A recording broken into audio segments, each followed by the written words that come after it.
Next thing is, be careful. Very, very important. First of all is highlight the keywords. Do not mark the first answer you hear. Never mark whatever you hear first. Just have patience. Listen the whole conversation and then mark your answer.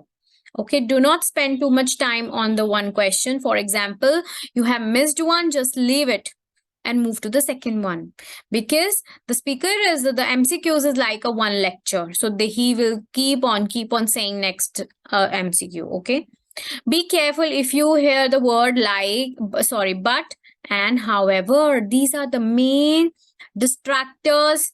What we call them is distractors. But and however are the two words. Whenever the speaker will say these two words, the thing which is said after these words will be the answer.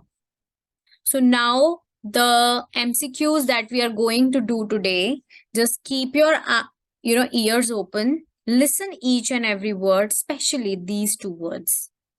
Fine.